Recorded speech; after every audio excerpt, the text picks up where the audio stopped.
A frustrated Dylan Shiel prowls the boundary line during Saturday's draw with St Kilda DRAWN. Games and interchange frustrations are nothing new for Greater Western Sydney, but it's a habit the players are keen to get out of. The Giants and St Kilda couldn't be separated when they clashed at Etihad Stadium on Saturday, and one aspect of the result was eerily familiar for coach Leon Cameron and his players. The team's best game breaker, Dylan Shiel, watched the dying minutes from the bench, unable to get back onto the ground after coming off in the midfield rotation late in the final term. An explosive Shiel clearance or some class delivery into the forward 50 might have been enough to help GWS to a scrappy win, but the 2017 All-Australian was stuck on the wrong side of the boundary line. Watch the last 2 minutes of STKV GWS. The Giants have seen it all before.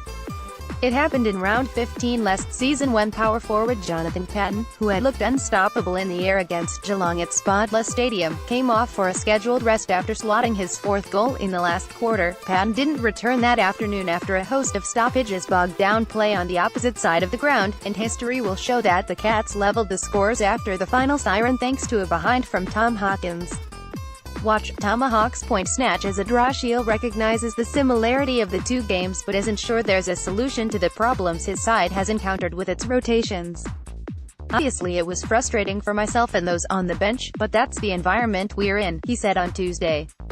We're in a high-pressure situation and unfortunately we struggled to find an opportunity to get me back onto the ground.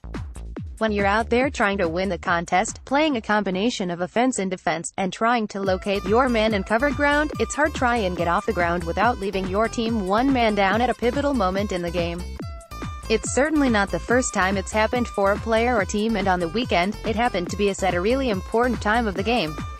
It's a hard one and I'm not sure what the answer is, but ultimately we want to make sure it doesn't happen again. We haven't swept it under the carpet, but in saying that, it's certainly not the reason for the result on the weekend. There were bigger issues for us in that game that we really needed to review and address. Shiel and his teammates will be hoping to respond to last week's draw better than they did to that Cats game last year, given they followed it up by again sharing the points, this time with Hawthorn and Launceston.